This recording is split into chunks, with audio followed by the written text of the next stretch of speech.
Hey guys, SuperMarioPoke here, and for today's upload I have a UU match against Konfliicted. He's a pretty cool guy, go check him out. And he leads out with an Azelf, which tells me either it's a physical choice or it has Stealth Rocks, and since I have the Intimidate, I'm not worried about the physical sides of it, so I switch out to my protection from the Stealth Rocks, because for all you ladies out there, if you don't protect yourself from them, you can't get them out, because I don't have a spinner. So that's a problem, so make sure you protect yourself from those Stealth Rocks, because they'll sneak up on you, even if it's not from an Azelf. And the Fire Blast, it does a little bit under half, and I'm not worried about it because I have the light screen, so it misses, that's fine. I go for the Roost. I would have been at full HP pretty much anyways, even if it didn't miss, because the next turn he goes for it again just to scout out how much damage it does. It does nothing. But he does get the burn, and that's a pain because I don't have leftovers. I have the light clay, so it's gonna do some damage, man. It's gonna do some damage. And he goes direct, and that's fine by me because he wants to set up. I go for the Nightshade just to see who we went into, mainly so that I can, pivot to that or whatever. But I do decide to go to Dusky Dew, which is my Dusclops, who is a really great thing to go against Calm Mind sweepers such as Cobalion. I wasn't sure if he was going to Swords Dance or Calm Mind. I had a feeling he would send out a setup guy against the light screen. And it turns out he set us, or Reflect, but he sets up this guy with the Calm Mind, and I go for the Curse. And for those of you who don't know, when you're a Ghost type, Curse cuts your HP in half. Well, it does 50%. Even if you're not, if you're at full health, it does half. If you're at, a quarter, it does half of your full health. So it's pretty dangerous, but you do a quarter damage every turn. And that's a risk worth taking, in my opinion, especially with Dusclops, as, hey, he's doing something. He can wall this thing. And I have used Special Cobalion before. I know Hidden Power Ice is obvious, and that's really his only thing he can hit me with. So I switched to Poliwrath, and honestly, he either has a Steel type move coming at me, Volt Switch, which I don't see him having on a Calm Mind set, or he has Focus Blast, and that's really his only option. So I know he's going to go for it. I decide to switch out with the light screen down and go back to Dusky Dew, and the Focus Blast goes right through him. And that is great, because now he dies to the Curse. That is perfect. He did what he was made to do. And I'm glad I didn't go for the Will-O-Wisp on a Calm Mind Sweeper. That would have been embarrassing. And I'm not going to go Will-O-Wisp on a Guts Pokemon either. Shadow Claw, it's not going to do that much damage. We both forgot about the Reflect because it actually fades this turn. And I go for the Pain Split again, and even with a crit, it still does not take me out. That is crazy. But the Pain Split does some nice damage to him and brings me back about half, which is fine. It's good enough damage to take a few hits. It's perfect.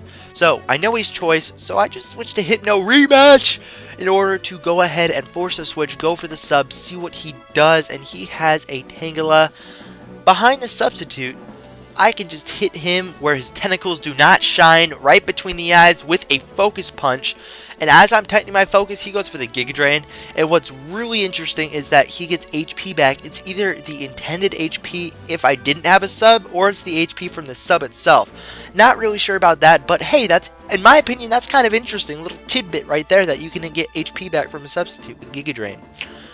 I switched to Totem, knowing that I can't do anything to him, and at least I can take this time to roost up, since with the burn, it's going to be doing some horrible damage to me, and I just got to roost, man. It's deadly, and with the, he's going to stay in and Hidden Power Ice, hopefully taking me out, but with the roost, I will be able to survive one, and be at about half, so I'm going to go ahead and roost up again, as I want to be able to set up the screens later when they really make a difference in the match, and that would be late game. So the survivability is important, especially since my Dusclops is going low on the HP, and I don't see him getting any more HP anytime soon because I've got to switch to him right now. I'm hoping he overpredicts and goes for the close combat and hoping to hit some other poke on a switch, but hey, he goes for the Mega Horn. That's fine. It's not going to do that much damage to me, and I know I can live one. And there we go. I go for the Pain Split, get some HP back. I know I can live another and take him out with the Nightshade. And so Dusky Dew here, he has 26 HP left, and looking back on the battle, going for the Curse would have been a better option, as with this thing, he gets to set up the Flame Charge and take me out perfect opportunity for him to sweep. This is dangerous, and I've got to do something about it. So I go to Hypno-Re thinking, hey, as long as he's not, if he's Jolly, I should be able to live one, hopefully, because I'm bulky, man. And I don't live one. So now I'm thinking he's Adamant. And with the amount of HP he has from recoil, I'm no, hey, I burn stuff. Get out here, go for the Focus Blast, and take him out. Thank you, recoil, because I think I might have needed that recoil, and man, if I missed that Focus Blast, I would have been so pissed. It goes to this thing because he knows I'm scarfed because I outsped him, and he was Adamant and I was timid, so clap for that little monkey dude. And hey, Totem here, I can roost, and I do go for the roost, but it turns out I'm not going to be able to sit here and roost all day. I will eventually die because of that stupid burn.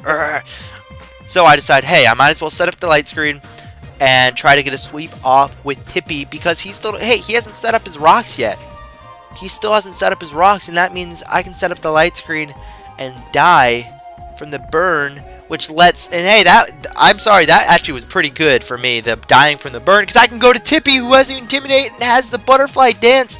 He goes for the Psychic to break my Focus Sash, because I do have one. I go for the Quiver Dance, and man, now I'm +3 special defense if you factor in the light screen. I can take a Fire Blast. I don't go for the second dance. Instead, I decide it's best if I just take out the Azelf. As if I can't take out the Azelf, I'm screwed because I have a Shaman. He goes to this thing, and this is the last Pokemon. I decide, hey, I still have a Shaman. Let's Baton Pass a Butterfly Dance to it in dual screens and just destroy. So he goes for the Skull. That's fine. It does almost nothing to me. It does like, what is that, 15 damage? Anyways, I go for the Seed Flare. That'll take him out because I'm +1. Great game, Conflicted. Once again, make sure to check him out. He's a pretty cool dude. And I hope you guys enjoyed this UU battle. I'm just going to go ahead and finish him off with the Hidden Power Ice, and that is game. So, once again, good game. I hope you guys enjoyed it. And I'll probably do some more UU. It's a lot of fun. And hey, these Pokemon actually worked, which was cool, because normally things don't work when I make them. Anyways, rate, comment, subscribe. God bless, and I will see you guys next time. Super Mario Poke, signing out. Peace.